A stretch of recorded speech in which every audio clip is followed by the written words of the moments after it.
Buenos días para todos, para todas.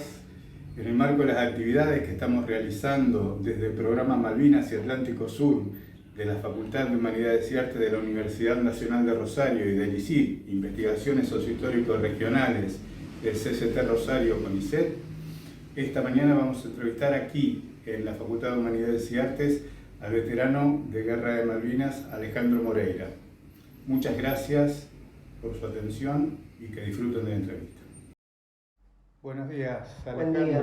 Gracias por estar con nosotros acá en la Facultad de Humanidades y Artes de la Universidad Nacional de Rosario. Es un gusto para nosotros recibirlo y lo voy a invitar a que se presente para toda la comunidad. Sí, buen día para toda la comunidad y muy agradecido para la facultad por habernos invitado, para que así contemos un poco la historia a los 40 años, porque no tenemos que olvidar de todo. Mi nombre es Alejandro Moreira, yo participé con el Regimiento de Infantería 12 de Corrientes, de Mercedes Corrientes. Luego de ahí fui destinado a ir a Malvinas. Llegué el 23 de abril a la noche a Puerto Argentino, y luego después fuimos enviados a Dos Hermanas, un poco más al este de Dos Hermanas. ¿Cómo fue la experiencia personal entre que comenzó el conflicto bélico, entre que comenzó la guerra y que usted recibe la noticia que tiene que embarcarse a Malvinas? Yo me acuerdo que ese día fue el 27 de marzo, recibió el regimiento la información de que tenía que preparar una compañía para partir al sur. No, de todo esto no se hablaba de Malvinas. Y estuvimos preparados 3 días, y después de 3 días, durmiendo con todo el equipaje completo. El regimiento 12 estaba formado por 1.150 hombres, así que una compañía son 200 y pico de hombres. Y luego, después de eso, de los 3 días que nos preparamos el regimiento completo, nos llevó un par de días, y ahí nos embarcaron por el ferrocarril, vinimos hasta Paraná, y de Paraná, con un vuelo de Aerolínea Argentina, fuimos a Comodoro Rivadavia, y ahí empezamos a deambular hasta el 23. Claro, la pregunta era justamente a partir del 2 de abril, que ya se sabe, digamos, cuál era el motivo, hasta el 23, ¿cómo fueron esos días de experiencia? ¿Dónde, No, esos días de experiencia realizaron? nosotros tuvimos en la Patagonia, en todos Comodoro. distintos lugares. De Comodoro después fuimos a Bolivia. Ajá. Y después de ahí nos dirigíamos hacia el Río Gallego, pero no llegamos. Nos tuvimos que venir de nuevo a alojar ahí, en Bolivia, y después de ahí nos trajeron de nuevo a Comodoro Rivadavia, y ahí embarcamos en los Hércules. Desde Comodoro directamente Sí, a Madrid. sí. Muy bien. ¿Y la experiencia en el terreno cómo fue? Y la experiencia del terreno, nosotros, imagínense, veníamos del norte. Terreno nuestro, sí, teníamos mucha experiencia, nosotros los soldados viejos, pues tuvimos mucha incursión, mucha maniobra. Después tuvimos un preparativo ya en febrero, cuando yo regreso de vacaciones, tuvimos ya un preparativo, así que algo sospechaban o algo iba a pasar. Usted se autodenomina como de los soldados viejos. De los soldados viejos. ¿Cuánto tiempo hacía que ya estaba en la fuerza? Y yo un año. Un año. Yo cumplía justo el año. Ese día probablemente salíamos de bajas, 27 de marzo, que fue el aviso de que había que partir al sur. La llegada a Malvinas es el día 23. 23 a la noche. ¿Cómo es el día después, Y Alejandro? el día después estábamos de las vueltas porque nuestro jefe no pudo bajar. Fue el 2 Hércules y bajó uno, el otro no pudo bajar. Hasta el otro día, a la última hora, pudo bajar él. Entonces, a partir de ahí... A partir de ahí, bueno, tampoco sabía mucho, porque allá no nadie sabía explicar nada. Nos teníamos que ir hacia un determinado lugar, pero había que ver, así que tuvimos que quedarnos otra noche más ahí en el aeropuerto, prácticamente en el aeropuerto. Por ahí tengo una foto donde está el barco, que ahí enfrente nos quedamos a dormir esa noche, la segunda noche. Y entre esos días, digamos, y el momento de la rendición, el momento en que ustedes vuelven, ¿cómo fue Nosotros después de ahí fuimos enviados hacia Dos Hermanas, sí, más al este. Y ahí tuvimos un desenlace entre nosotros porque había un grupo de comando a la tarde que se preveía que probablemente se iban a largar de unos helicópteros. Entonces, esa noche había una punta de infantería contra el mar de 10 hombres y el resto estábamos atrás.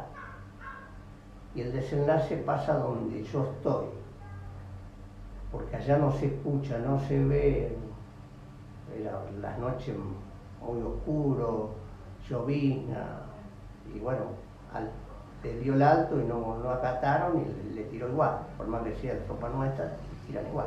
¿Ustedes cuándo regresan al continente? Y nosotros regresamos al continente, yo caí prisionero el 29 de mayo, más o menos a las 8:30 de la mañana, a las 6 se rindió el teniente coronel. A las 8:30, 9 nosotros quedamos prisioneros. Van ordenó que nos rindieron. Sí. De mayo. Después tuvimos 6 días en Darwin. En ese 6 días hicimos un montón de trabajo. Pues llegaron a un acuerdo para juntar los cadáveres argentinos, teníamos que juntar la munición primero. También hubo un desenlace ahí porque ahí no había ingeniero. Había una espoleta puesta en un proyectil de mortero y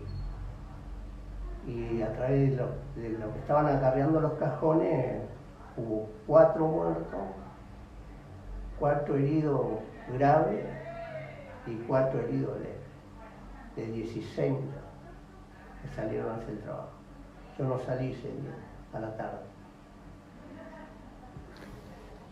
Y usted me dice que estuvieron una semana haciendo el trabajo y ¿cuándo se decide que ustedes regresan al continente? Bueno, después de ahí, ¿cómo? De ahí pasamos a la Bahía San Carlos para subir al barco Norland, un barco de la Cruz Roja, británico. Nos llevaron al Uruguay, yo fui al Uruguay. Ah, ok.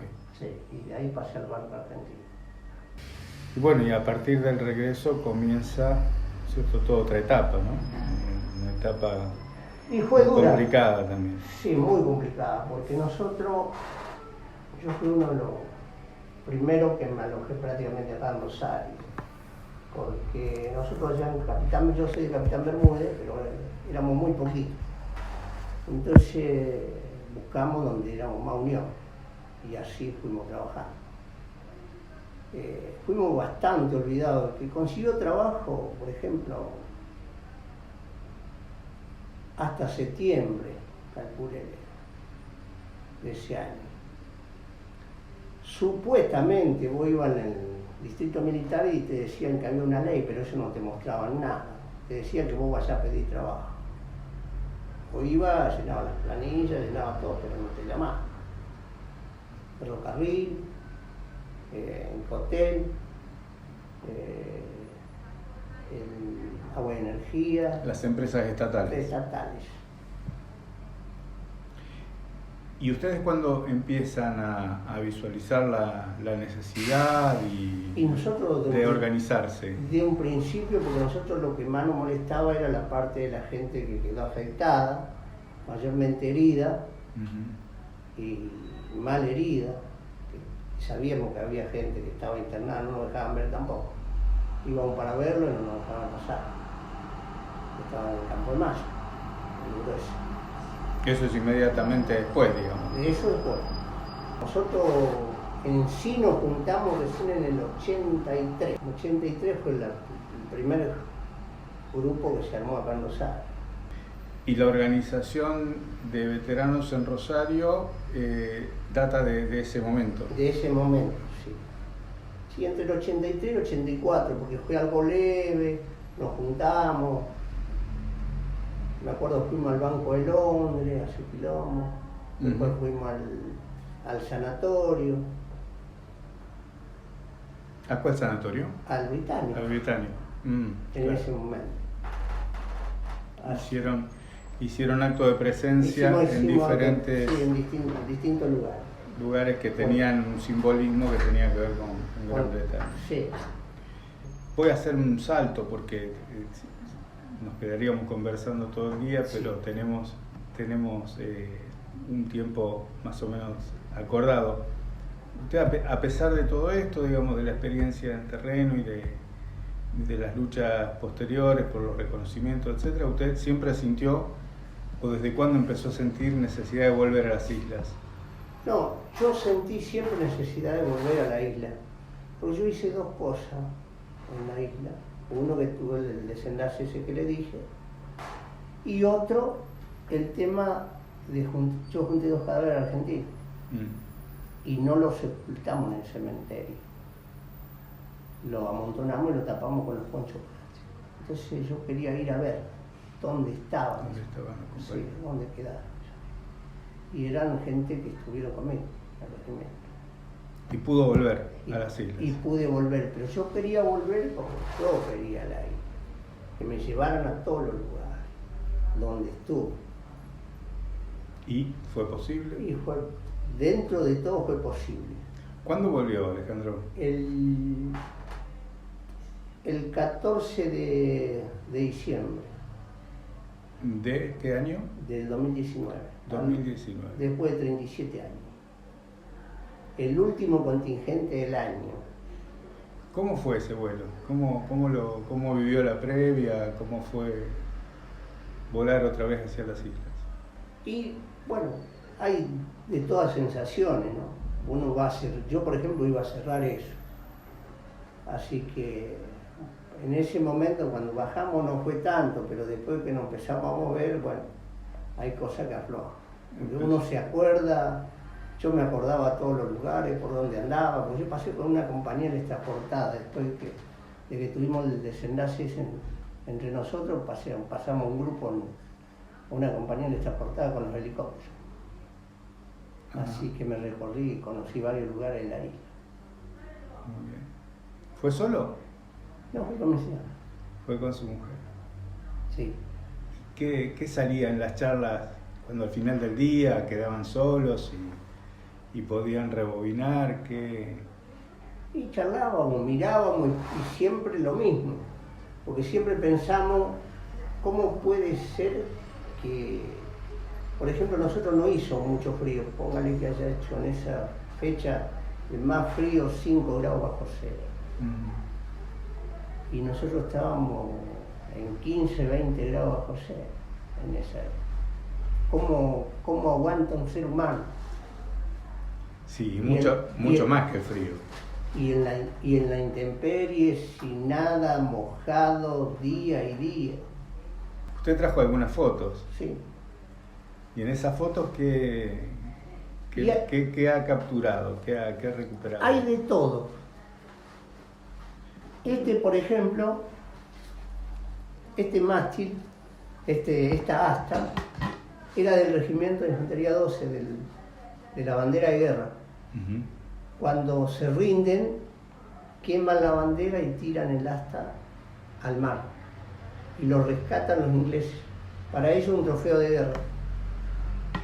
¿Y ahora dónde está ese mástil?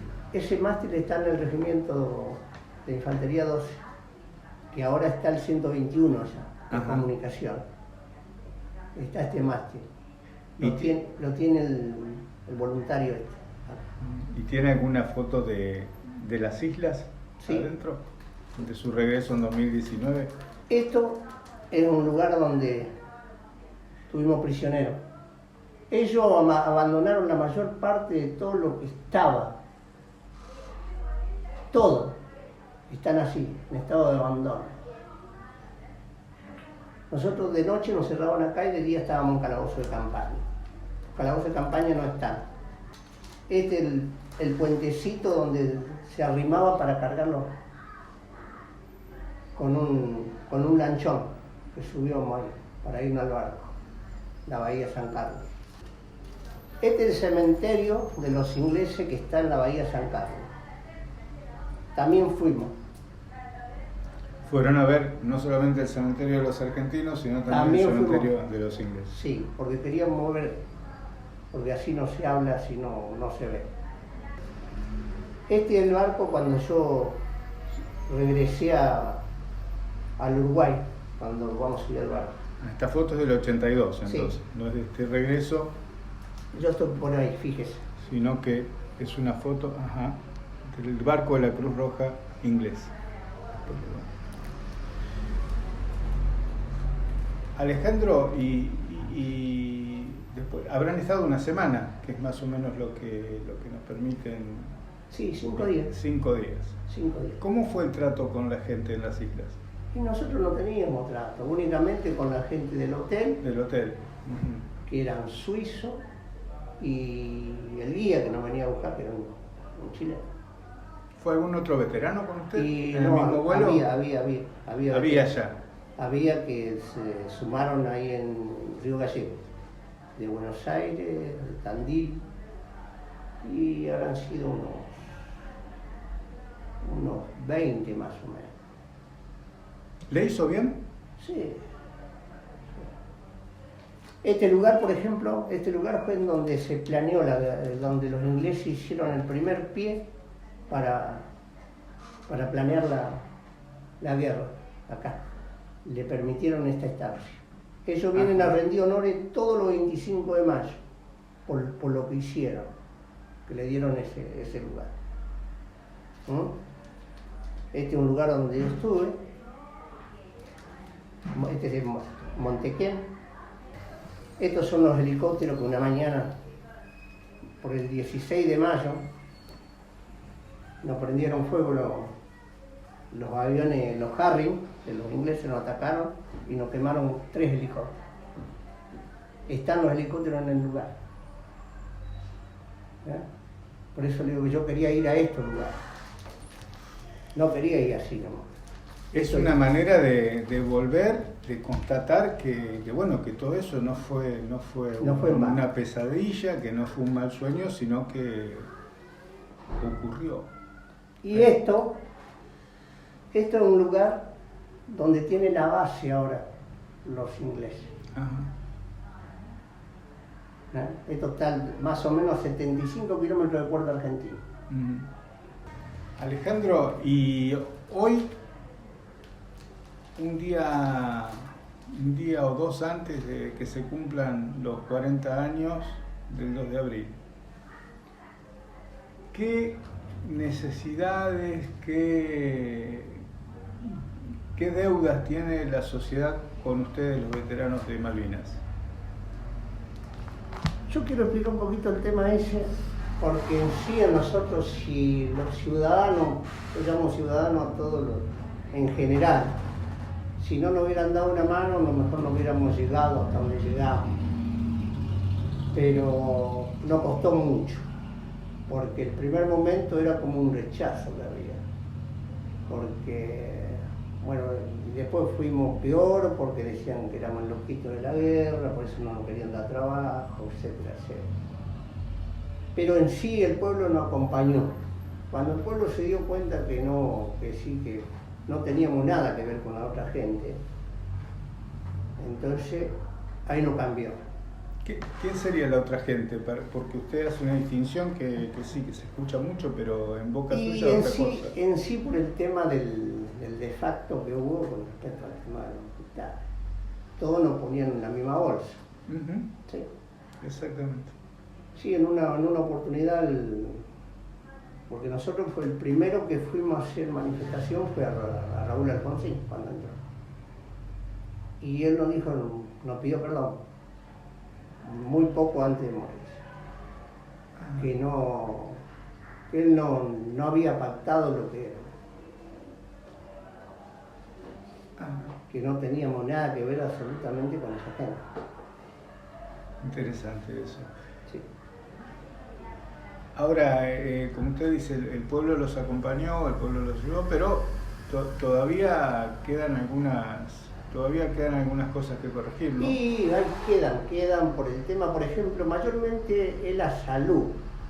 Y yo siempre refresco la memoria que hay gente que no se incorporó en la vida laboral de lo que volvieron en Malvinas. Y esa gente tiene que tener todo. No le tiene que faltar nada.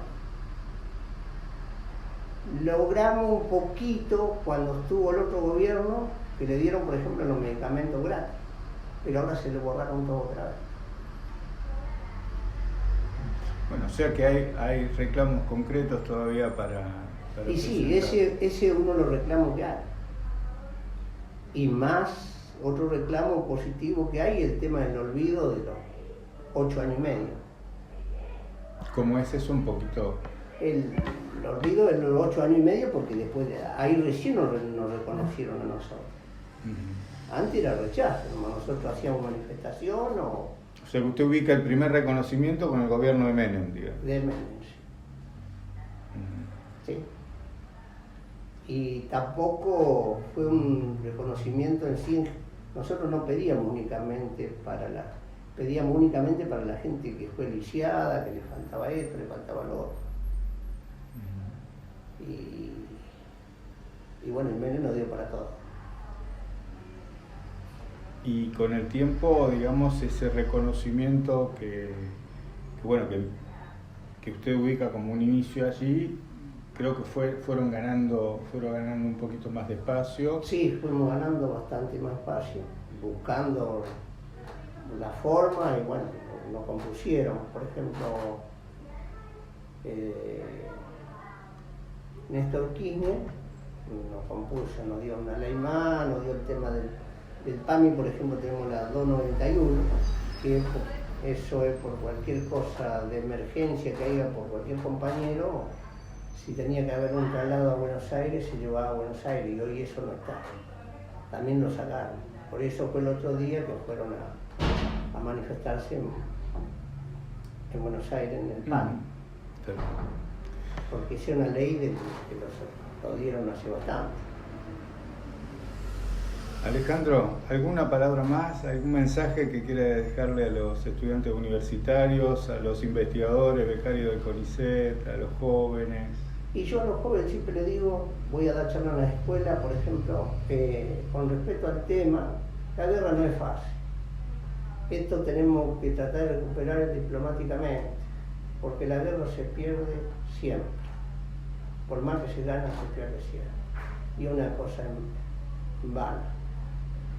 Pero el archipiélago hay que cuidar, porque no es solo la isla, hay un montón de riqueza, y es nuestra. De alguna forma hay que tratar diplomáticamente ver la posibilidad de recuperar. Muy bien, Alejandro, muy claro, muchas gracias. Me quedo con toda la entrevista, pero sobre todo con el último mensaje, que es de una persona con mucha experiencia en el terreno de la guerra, con mucha experiencia en el terreno o en la cuestión de ser un veterano, y que bueno, puede decir con mucha claridad cuál es el camino, ¿no? Así que muchas gracias en nombre de todos. Gracias a ustedes por tenernos en cuenta e invitarnos, porque verdaderamente esto se tiene que saber. Yo les digo a los muchachos, no se callen, hablen. La universidad es la casa de todos y de todas, así que siempre son bienvenidos. Gracias. Gracias a usted, Alejandro.